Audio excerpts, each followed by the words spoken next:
do not have the right to cut water access to this development. I turned off the water on my own property. Our bylaws cover every utility decision in this community. That includes your ranch. I'd be interested to see exactly where it says that. Violation filed. Lion on your deed. Water back on in 10 minutes or I'm calling 911. She was already dialing. The sheriff will sort this out fast. She hadn't asked one question about this property's water history. 3 neighbors stood at the fence line. Not one of them spoke. She had no idea what she'd just set in motion. Her name was Linda Marsh, HOA board president. 6 years in the development, 1 unopposed election, and more certainty about her own authority than most people earn in a lifetime. She arrived at 9:15 with a clipboard, a camera already in her hand, and a folded document she kept tapping against her palm like a gavel. She lifted the latch on my gate on my property and walked through without knocking. She crossed to within 10 feet of the red-handled water shutoff valve on the concrete pad near my south fence line, raised the camera, photographed the valve, photographed the pipe casing, photographed the ground around it like she was documenting a crime scene. Then she looked up and found me standing on the porch watching her. My name is Walter. I'm 67 years old, and this ranch has been in my family since 1952, when my grandfather broke ground on land that was at the time nowhere near a suburb. My father ran cattle here through the 1970s and 80s. I inherited in 1991, 5 years before the first house in the surrounding development was ever framed. My family filed water rights with the county clerk in 1954. That document has been sitting quietly in the county records ever since, filed under a parcel number nobody has thought to look up in decades. It uses very specific language about private utility infrastructure on private land. Linda Marsh had no idea it existed. I had shut the main water line off at 6 that morning.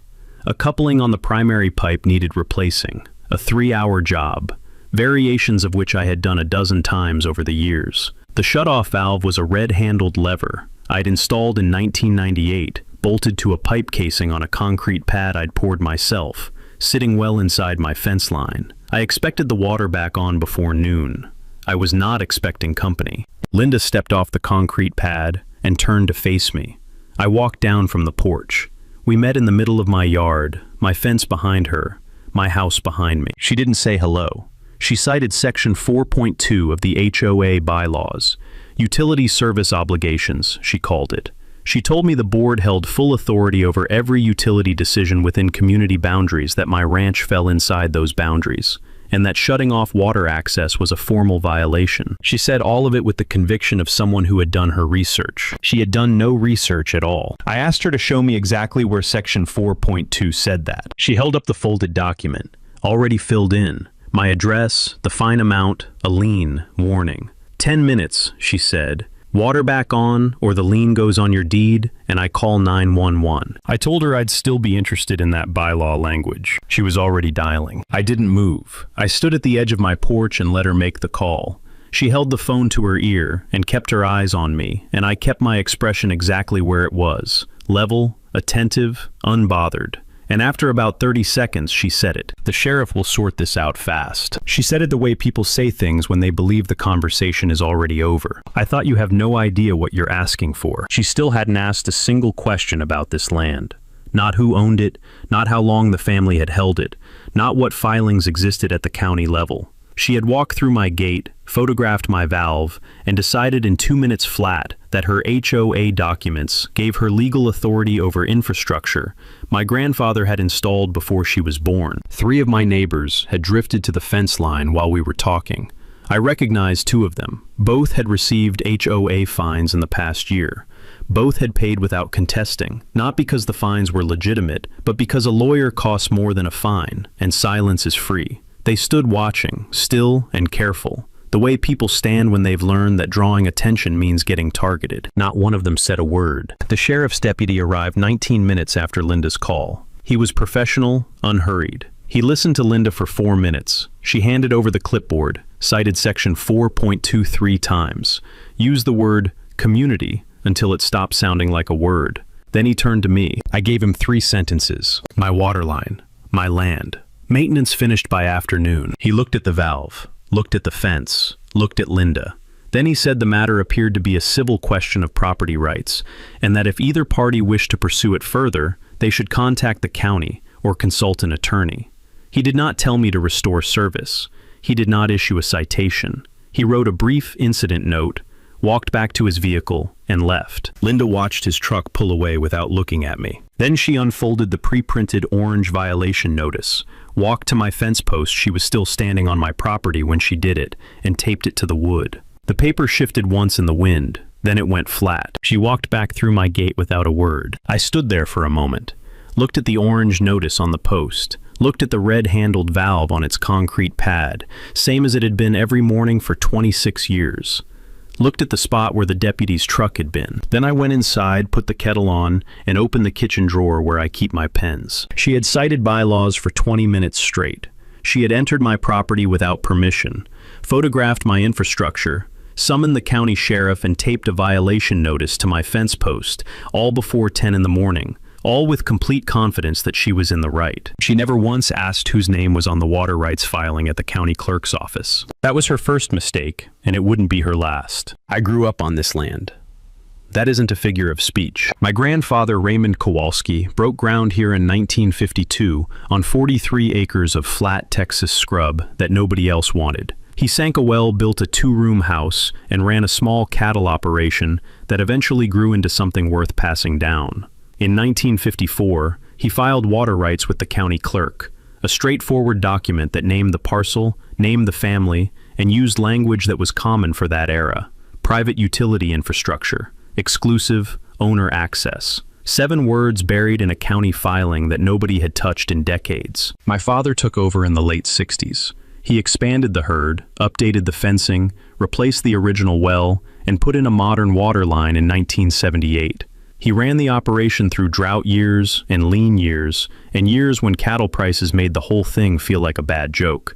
He never sold an acre. I inherited in 1991, at 52, already old enough to know how rare it was to hold on to something that long. There were no houses behind my south fence in 1991.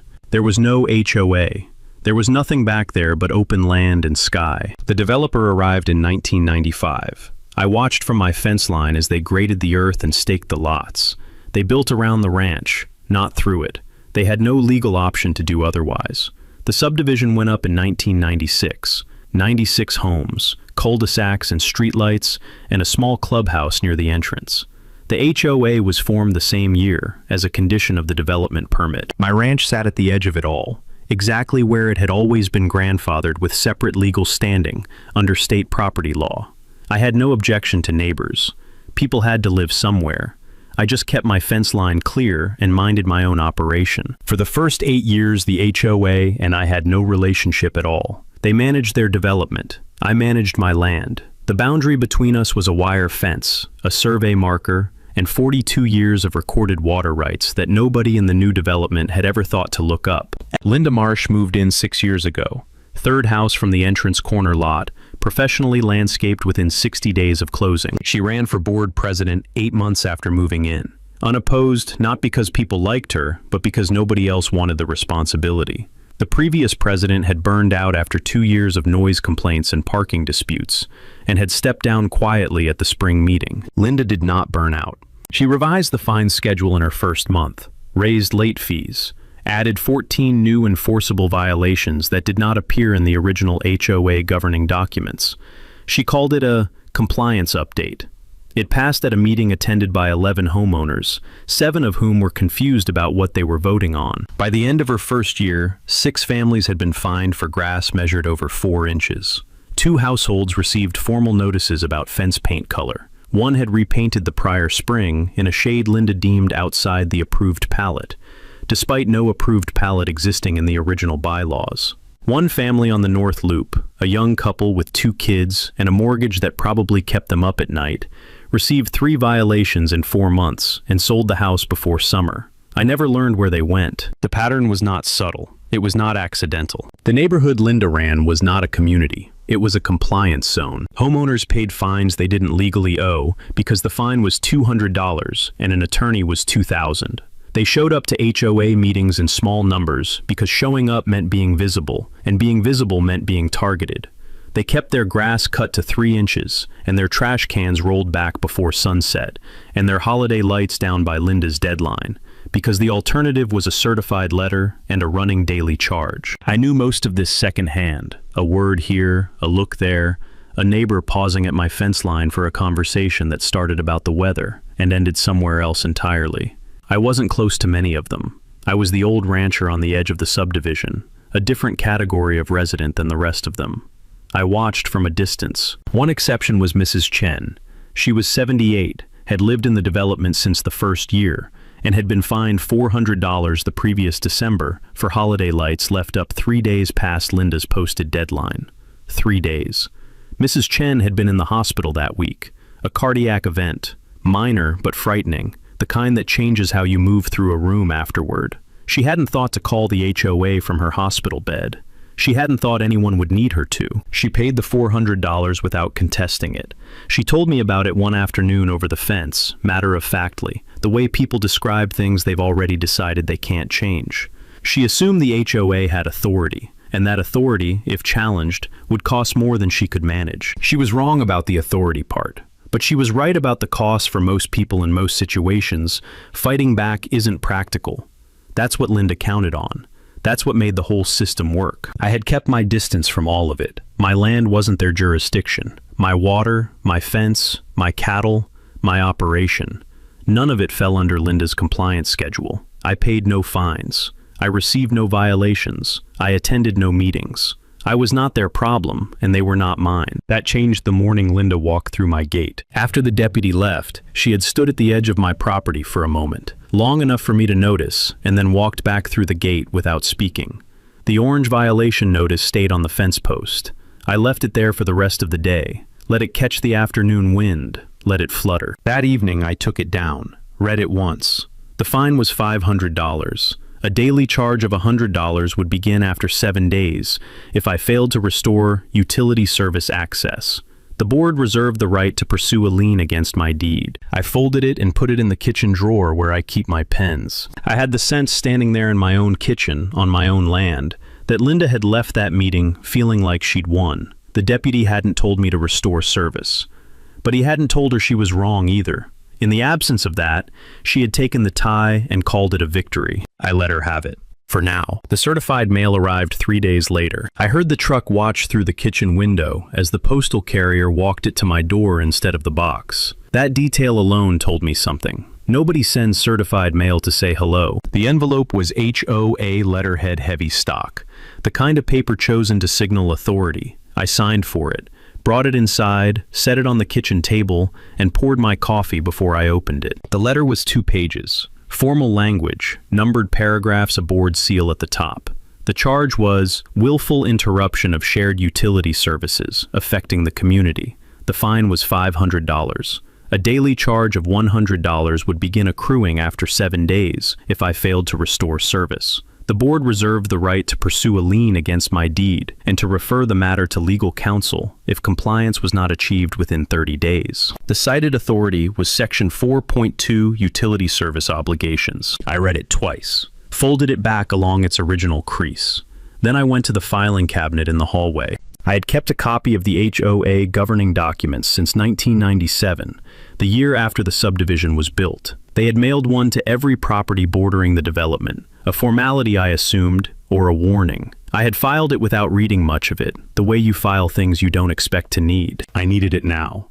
I pulled the booklet out, found Section 4.2, and read it carefully. It covered common area irrigation systems, shared pool plumbing, maintenance obligations for the clubhouse water features, and the sprinkler infrastructure along the development's main entrance corridor. Private utility lines were not mentioned. Grandfathered properties were not mentioned. Ranch land was not mentioned. Pre-existing infrastructure predating the HOA's formation was not mentioned. The section was 3 paragraphs long, and none of them came within a county mile of what Linda was claiming. I placed the violation letter and the open bylaw booklet side by side on the kitchen table. Took a photograph of both with my phone. The contrast was visible in the image. The letter citing authority. The text didn't contain. The booklet showing exactly what the text actually said. I put both in a manila folder. Then I called the county clerk's office. The water rights filing arrived 5 days later, mailed from the county records office in a plain envelope with a government return address. I sat down at the kitchen table and read through it the way my grandfather probably read it in 1954, carefully, in good light, in a quiet house. The parcel number was correct. The family name was correct. The filing date was February 1954, 42 years before the HOA existed, 37 years before I inherited the property. The relevant language was in the third paragraph. Private utility infrastructure, exclusive owner access. 7 words that had been sitting in a county archive for 70 years, unread by anyone in the surrounding subdivision. I added the filing to the folder. 3 documents now: the violation letter, the section 4.2 text, and the water rights record. I set the folder on the corner of the kitchen table, where I could see it from my chair. I didn't call Linda. I didn't respond to the letter. I waited. She came back on a Thursday, 9 days after the first visit. This time she brought Dale Hutchins, board member, mid-50s, the kind of man who agrees with whoever is loudest in the room. He carried a clipboard. Linda carried the same camera she'd had on the first visit. They stopped at my fence line this time. Did not open the gate. Small improvement. Linda called across the fence was, "I ready to confirm that water service would be restored." I walked down from the porch and stopped at the other side of the fence. I asked her one question. Which section of the HOA bylaws specifically addresses private water lines on pre-existing ranch land? She didn't answer the question. She restated the fine amount. $500 plus the daily accrual, which was now at $400 and climbing.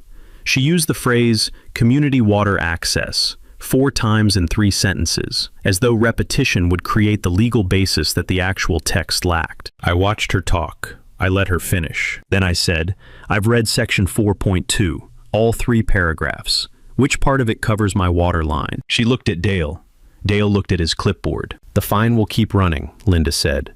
"If you don't pay within 30 days, we place a lien on your deed." I looked at the fence post. The orange violation notice from 11 days ago was still taped to the wood edges, starting to curl in the heat. "Put the lien threat in writing," I said. "Send it to this address." I pointed to the post.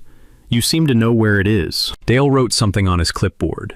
Linda took a photograph of the valve. Then they walked back up the road. The attorney's letter arrived that evening. Same certified mail process. Same heavy envelope. This time the return address was a law office in the county seat.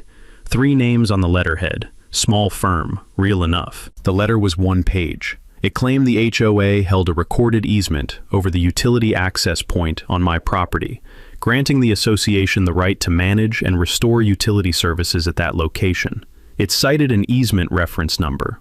It stated that if I interfered with the HOA's exercise of that easement, I could be held liable for damages to the community. I read it standing at the kitchen counter, still in my work jacket. Then I sat down and wrote the easement reference number in the margin of my notepad. Just the number, clear, large, easy to find in the morning. The word easement carries specific legal weight. It means something exact, a recorded right to use another party's land for a defined purpose, documented at the county level and tied to a specific parcel number. It isn't a general claim. It isn't an opinion. It's a filing, the same as my water rights were a filing, which meant it could be checked. I set the attorney's letter in the folder with the other 3 documents. Then I went to bed. I spent the drive to the county clerk's office the next morning thinking about that reference number, what parcel it was actually tied to, what access point it actually described, and whether anyone at the HOA had bothered to verify any of that before sending a letter on attorney's letterhead. The word easement is very specific. It means something exact in property law. I spent that evening figuring out exactly what easement they were citing and where it actually applied. The county clerk's office opens at 8:30. I was in the parking lot at 8:22. The records clerk was efficient and unbothered, the kind of person who has pulled thousands of documents for thousands of people without once wondering why. I gave her the easement reference number I had written in the margin of my notepad.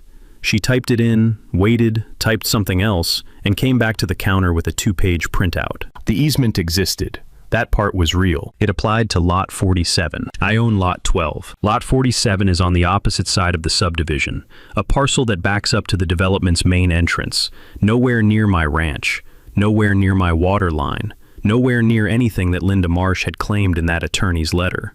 Someone had filed the right type of document with the wrong parcel number, and then a lawyer had put it on letterhead and sent it to me as legal authority without verifying which piece of land it actually covered. I asked the clerk to make a copy of the easement index page, The one that showed the parcel number and the recorded location.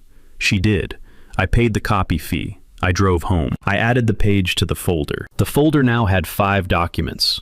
Every single one of them said something different from what Linda had claimed. Not slightly different, not open to interpretation. Different in the way that 2 and 7 are different. I called on Mrs. Chen that afternoon. She came to the door in a cardigan, a little cautious, until she recognized me, then waved me inside without ceremony. Her kitchen was small and well kept. She put the kettle on without asking, and we sat at her table the way neighbors used to sit, without needing a reason, without needing an agenda. I told her I was building a case, not just for myself. She didn't say anything right away. She got up, went to a drawer near the phone, and came back with a small white envelope. Inside the HOA fine notice for $400, her payment receipt dated the following week, and her hospital discharge paperwork dated 3 days before the fine deadline. She laid them on the table between us without comment. The fine notice cited a holiday decoration violation, lights left up past the posted deadline. The discharge paperwork showed the dates she had been admitted and released. The fine deadline fell inside that window. She had been connected to monitors and waiting on test results while Linda Marsh was marking her out of compliance. She had paid the $400 the day she got home. She hadn't contested because she'd assumed the HOA had the authority to enforce it, and because she'd been tired and unsteady, and a dispute had felt impossible. I asked if she would be willing to put that in writing, a brief statement of what happened attached to copies of those documents, if this matter went to a formal hearing. She looked at the papers on the table. Then she looked at me. "You think you can win this?" she asked. I told her I didn't think there was much to win. I thought the documents were going to speak for themselves, and I'd like her story to be part of what they said. She nodded once, put the papers back in the envelope. "I'll write it up," she said. "Give me a few days." 2 other neighbors reached out separately within the same week. Word moves in a small development, especially when people have been waiting a long time for something to move. The first was a man named Greg, mid-40s, quiet, worked from home. He had been fined $250 for a satellite dish mounted on the rear eave of his house. The dish was not in the original bylaw fine list, not in any version of it that predated 2021. But in the spring of that year, Linda had circulated what she called a compliance amendment that added 17 new items to the enforceable violation schedule. It had gone out by email with a 2-week comment period. No homeowner vote was held. The amendment was simply announced, filed into the HOA records, and used to fine Greg the following September. An amendment to HOA governing documents that affects homeowner rights typically requires a formal vote of the membership, not a board announcement. Linda had skipped that step. Greg had the original email, the amendment document, and his fine notice. He kept them in a folder of his own. The second neighbor was a woman named Patricia, early 60s retired, had lived in the development for 11 years. Her violation was a truck. Her son parked his work truck in her driveway for 4 days while he helped her with a repair project. Linda sent a notice designating the vehicle commercial in appearance and therefore in violation of the vehicle standards section. Patricia paid the fine.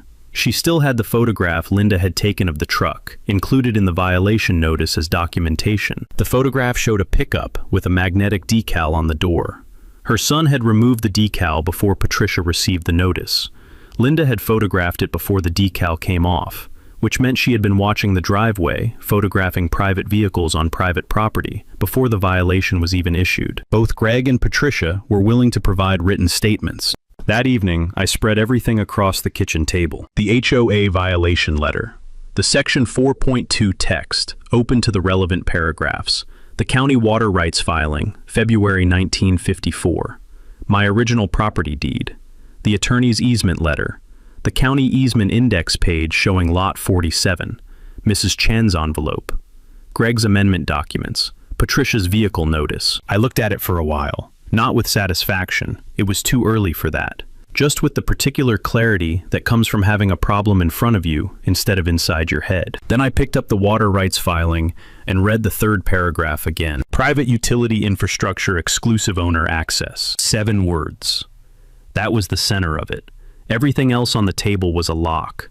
Those 7 words were the key. I read them once more. Quietly, the way you say something when you want to remember exactly how it sounds. Then I set the filing on top of the stack, closed the folder, and put it in the cabinet by the door. I still hadn't contacted Linda, hadn't responded to the letter, Hadn't filed a counter complaint or hired an attorney or called anyone official. I didn't need to. Not yet. Everything I needed was already on paper. I just needed the right room. They came on a Tuesday morning with a wrench. I saw them from the kitchen window, Linda and Dale moving up the road toward my property, with the particular stride of people who have decided that waiting is no longer a strategy. Dale had a clipboard under one arm and something else in his hand. It took me a moment to identify it. A pipe wrench, medium-sized, orange-handled. The kind you use to turn a fitting you don't own. Linda had the camera. I set down my coffee and walked to the back door. They didn't stop at the fence line this time. Dale lifted the latch on my gate the same one Linda had used the first morning, and pushed it open. They both walked through. Across my yard, moving toward the concrete pad, toward the red-handled valve, with the unhurried confidence of people who believe the paperwork behind them is sufficient. I stepped off the porch. You're on private property without permission. I said it at a normal volume. No anger in it. Just the facts stated clearly early enough that there could be no confusion about whether I'd said it. Linda didn't stop walking. This is a community utility access point. The HOA has the right to restore service. You're trespassing. I have cameras. I pointed to the 2 cameras mounted on the fence posts, both of them visible, both of them positioned to cover the entire stretch from the gate to the concrete pad. I had installed them 3 years ago, after a run of vandalism in the county. I had never expected to use the footage for anything like this. Dale slowed, looked at the nearest camera, looked at the valve, kept walking. I addressed him directly, one sentence. If you touch that valve, that is criminal tampering with private utility infrastructure. He stopped. Not because of me, I could see that in his face. He stopped because of the camera. He stood 4 feet from the concrete pad with the wrench in his hand, and looked at the lens and did the quiet arithmetic of a man who has just realized the situation has been recorded from the moment he walked through the gate. He looked at Linda. Linda looked at the valve, then at the cameras, then at me. She reached into her jacket and pulled out the attorney's easement letter, folded, creased, carried as a talisman. She held it up between us, the way people hold up documents they believe are shields. I looked at it. I had memorized the relevant reference number 11 days ago. That easement is for lot 47, I said. I own lot 12. The silence that followed was not long, maybe 4 seconds. But I watched her eyes move to the lot reference number in the upper section of the letter, watched her read it again. Her expression didn't collapse. She was too practiced at holding her face together for that. But something behind it shifted the way a load-bearing wall shifts before anyone can see the crack. Dale said nothing. Linda folded the letter, put it back in her jacket. She took one photograph of the valve, one of the camera mount. Then she walked back toward the gate without speaking, and Dale followed, and I stood on my side of the concrete pad and watched them go. The gate latch clicked shut. I went directly to the camera control panel inside the back hallway. Pulled up the morning's footage. The timestamp was clean, 6 minutes and 43 seconds of recording, starting from the moment Linda lifted the gate latch and ending 30 seconds after they cleared the property line. Every step visible. The wrench visible. The moment Dale stopped visible. The moment Linda held up the letter visible. I saved a copy to a thumb drive, labeled it, dated it, put it in the folder. The folder was getting heavy. That was not a complaint. The community meeting notice appeared that evening. It went up on the physical bulletin board at the clubhouse entrance and hit the HOA group email at 6:47 p.m. I know the exact time because Greg forwarded it to me with a single line below. Saw this. Thought you should know. The subject line of the notice was Emergency Community Meeting, Monday 7 p.m., addressing ongoing safety threats from non-compliant homeowners. My street address was listed in the body of the notice. Not my name, just the address, which in a 96 home development amounts to the same thing. I read it twice. Then I read the phrase again, safety threats. She had taken a man who shut off his own water line for routine maintenance and turned him into a safety threat in a group email to 96 households. 96 homes. She used that number the way a person uses a shield. We represent 96 families. We speak for 96 families. The infrastructure of 96 families is at risk. I had heard some version of that sentence 3 times already. It was her largest piece of leverage, and she knew it. I thought about those 96 homes. I thought about how many of them had received violation notices they didn't contest, how many had paid fines they didn't owe, How many people would sit in that clubhouse Monday evening and hear Linda's version of events because it was the only version they'd been given? I called a neighbor named Tom, mid-40s, 2 houses down from the clubhouse. The kind of person who shows up to things other people assume someone else will handle. Not Mrs. Chen, not Greg, not Patricia. Someone younger, someone with less accumulated fear of the process. The phone rang 4 times before he picked up. I asked him one question. Will you come to that meeting? Long pause. I could hear him thinking through it the way people think through things they've been avoiding. I'll think about it, he said. I thanked him, hung up. I opened the folder on the kitchen table, laid the thumb drive on top of the stack, looked at the documents in the order they'd arrived. The violation letter, the bylaw text, the water rights filing, the deed, the easement letter, the wrong lot number printout, Mrs. Chen's envelope, Greg's amendment file, Patricia's vehicle notice, and now the camera footage. Every piece of it was responsive to something Linda had claimed or done. None of it required me to argue or raise my voice or prove anything about my character. I didn't need the whole room on Monday. I needed 5 minutes and a flat surface to put paper on. The clubhouse held about 60 people comfortably. On Monday evening it held 47, which meant every folding chair was taken and 3 people stood along the back wall. I arrived 7 minutes before the meeting started. Took a seat in the last row, far right, set the manila folder on the table in front of me, did not open it. Linda was already at the front of the room, arranging things. A projector connected to her laptop, a folding table with a water pitcher, and printed handouts stacked in a neat pile.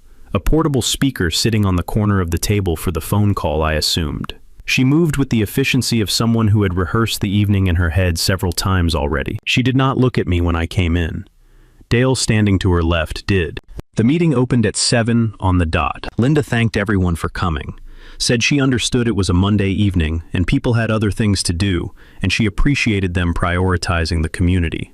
She said community the way certain people say it, with a slight additional weight, like a word that means more when she uses it than when anyone else does. Then she pulled up the first slide. It was a photograph of my water valve. Red handle concrete pad, my fence line, visible in the background.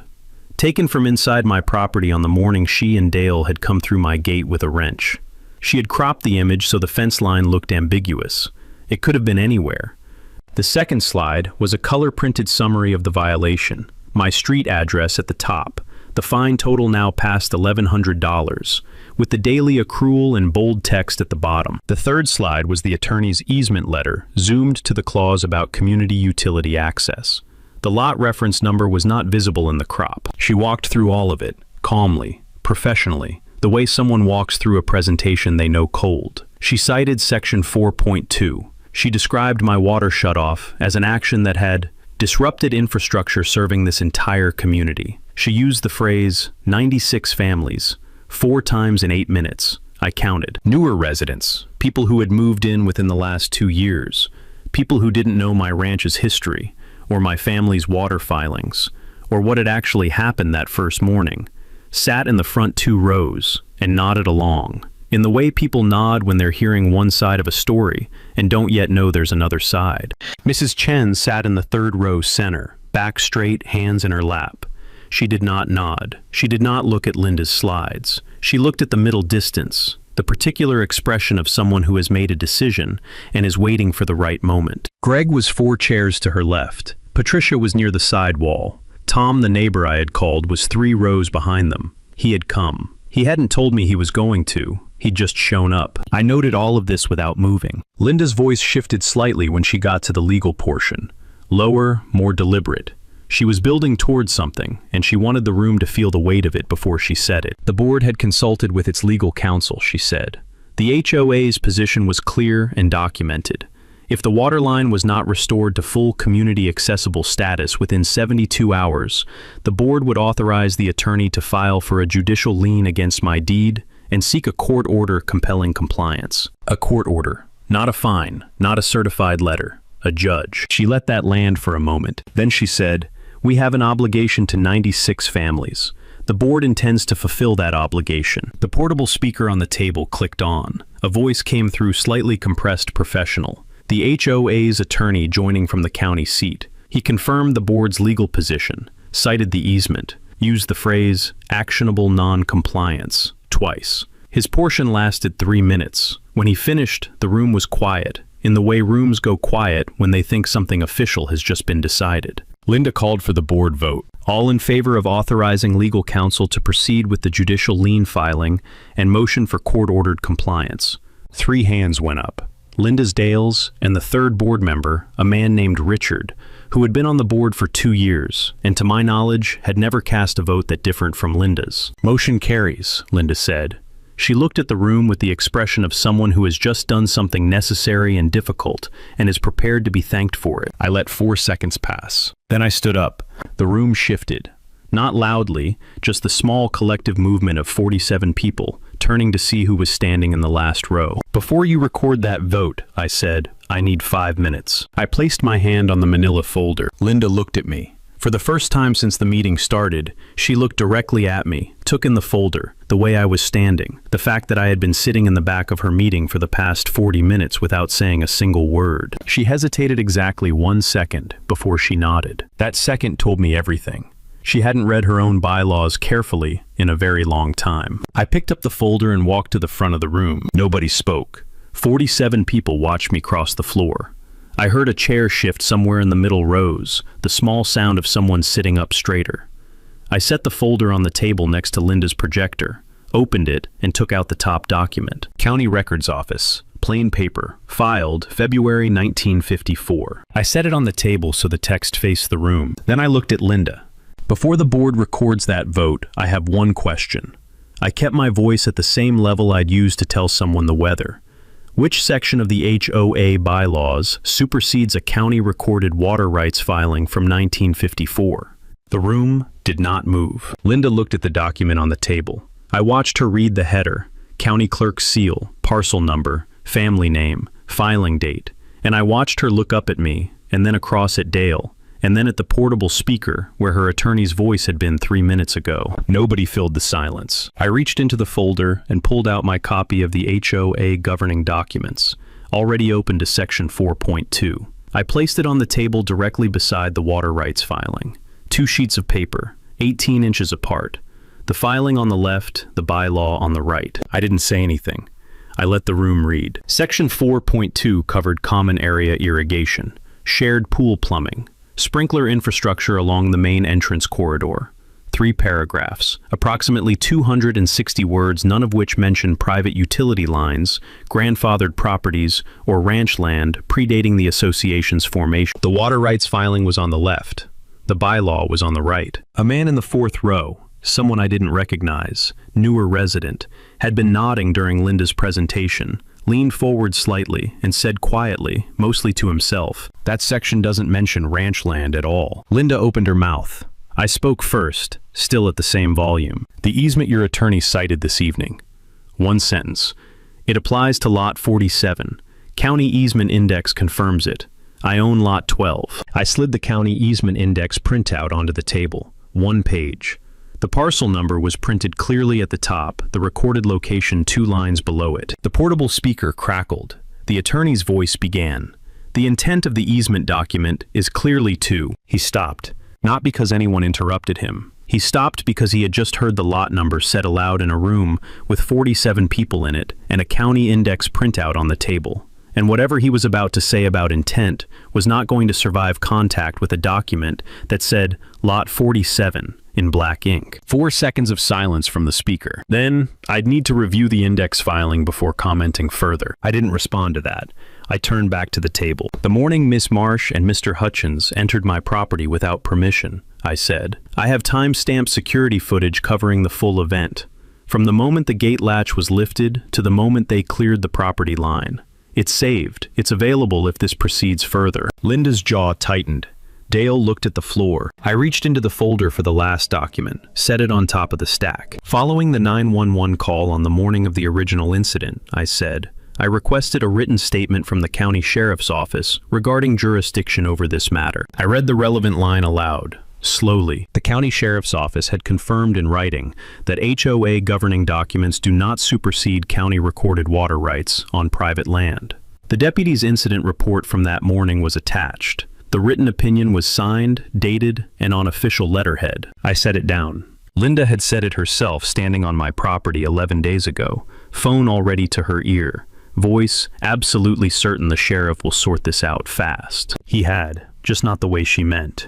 The room held its silence for 3 full seconds. I counted them. In the third row, Mrs. Chen did not speak. She did not look at Linda or the projector or the slides still glowing on the wall behind me. She looked at the stack of documents on the table, and she sat up slightly straighter, and something in her face settled the particular expression of a person who has been waiting a long time to see something confirmed. Richard, the third board member, cleared his throat. He didn't look at Linda when he spoke. He looked at the table. "I move to table the vote on the legal action," he said, "pending review of the documents presented." Dale said nothing.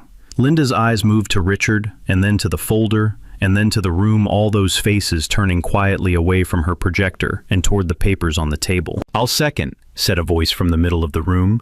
The man from the 4th row, the one who had read section 4.2 aloud to himself. Linda said, "The spirit of the bylaws clearly." I said, "The spirit of the bylaws doesn't appear in county court filings. The text does." That was the only time I cut her off. The motion passed. 2 votes to 1. Richard and the newcomer's second carried it. Linda did not vote. Dale voted against. The attorney's speakerphone clicked off without further comment. I gathered the documents in the order I'd laid them out. Water rights filing, section 4.2, text easement, index, camera footage, notation, sheriff's opinion, and squared them back into the folder. Then I looked at the room one time. "The water will remain off until my maintenance is complete," I said.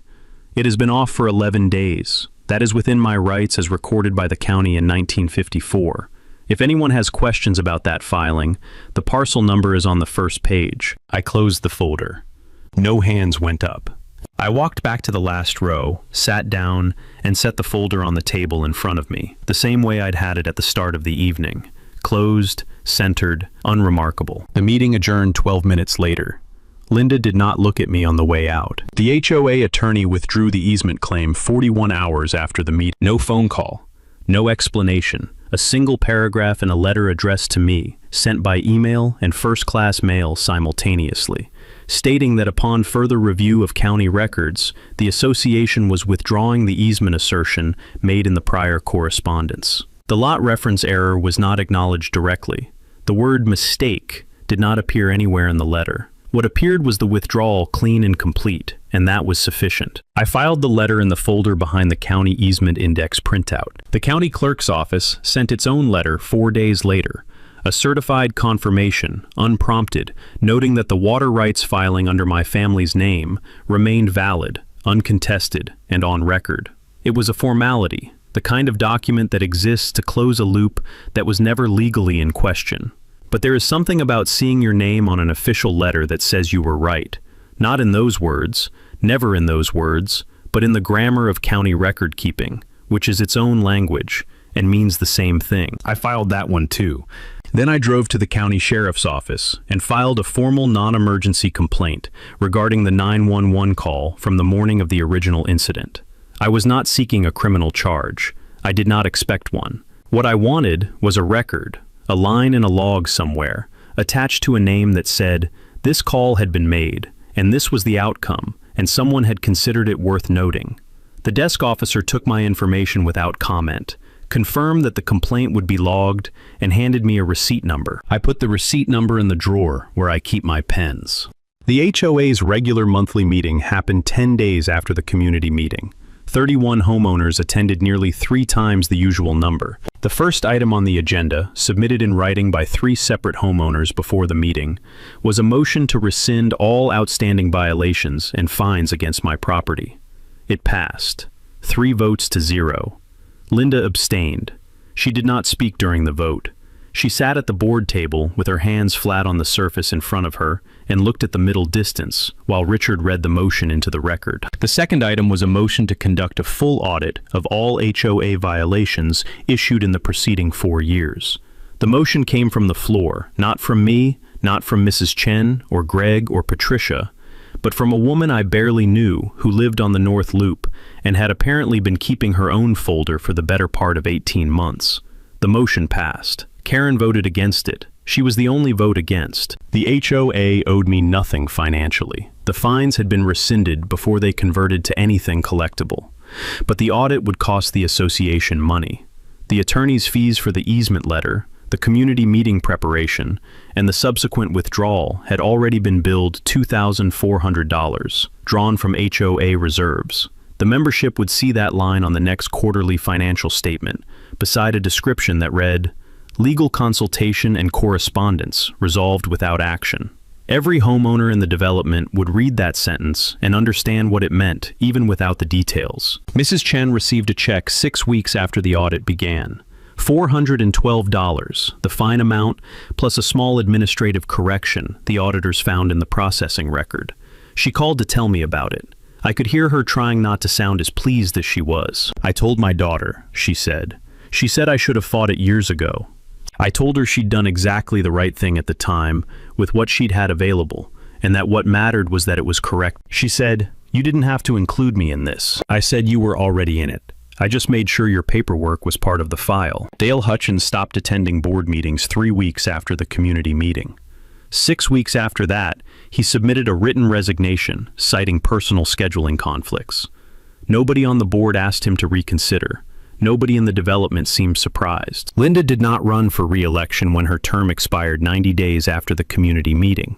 She sent a brief announcement to the HOA email list she was stepping back for personal reasons. She was grateful for the opportunity to serve. She wished the community well.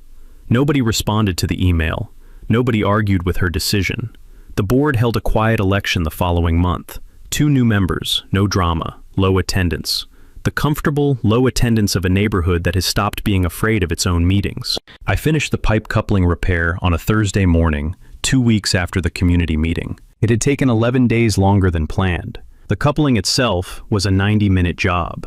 I walked out to the south side of the property in the early light before the heat came up. No one else was on the land. No clipboard, no camera, no orange notice on the fence post. The post was bare, had been bare since I'd pulled the tape residue off the wood with my thumbnail the day after the community meeting.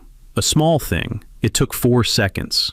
I don't know why I remember it as clearly as I do. I stood at the concrete pad and looked at the red-handled valve. Same lever my grandfather's plumber had roughed in and I had replaced in 1998.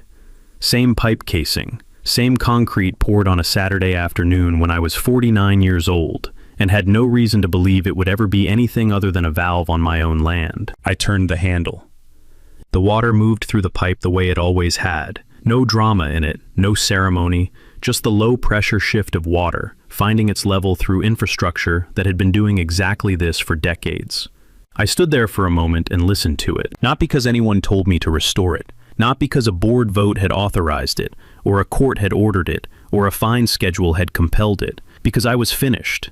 My timeline, my valve, my water. I walked back toward the house, stopped once at the fence post, looked at the bare wood where the orange notice had been, ran my thumb across the spot.